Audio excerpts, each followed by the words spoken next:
Hi folks, we're going to look at optics here. So we're jumping into kind of what is optics, what goes on with light, all that sort of stuff.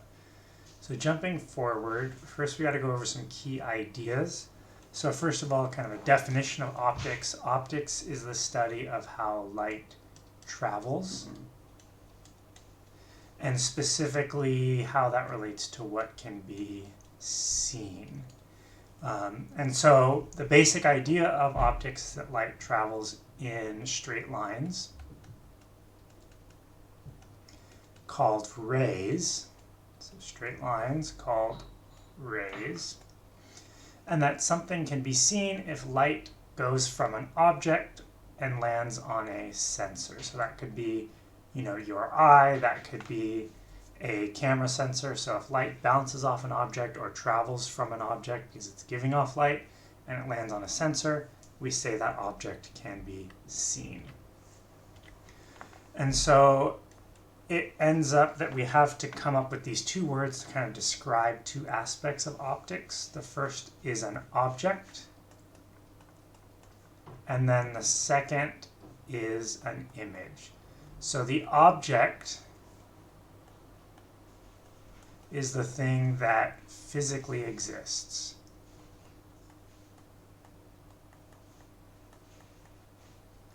It's the one that you can interact with, you can measure it, you can weigh it, you can touch it, move it around, that sort of thing. And the image is the thing that is seen. It doesn't necessarily physically exist. It might just be something that our brain kind of thinks or assumes is there. And so this will be a little bit clearer here when I talk about the two different types of images we can have. So first you have real images, and those are ones that you can interact with. And then we have virtual images, and those are ones that you cannot interact with. So as an example of this, or of these two types of images, a projector, like the one we use in the classroom, what you basically have is a little screen giving off light, so a small TV screen. Then you've got a lens, and then you've got whatever you're projecting it on.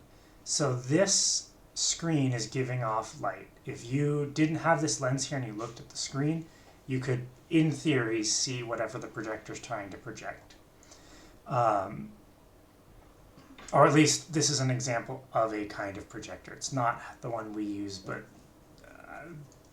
we're oversimplifying here. Then the lens here creates the image as the light goes through it, and it projects it onto the screen.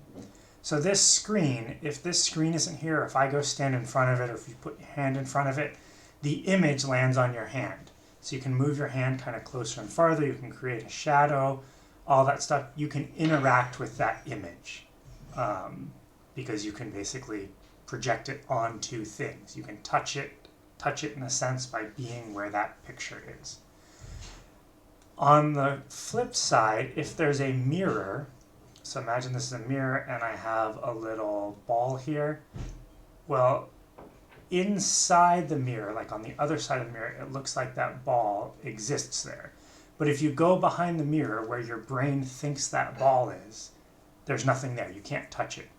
Likewise, if you reach behind the mirror, you can't touch that ball. So unlike with the projector where you can physically interact with the thing that's being created, the image that's being created, a virtual image, you can't interact with it.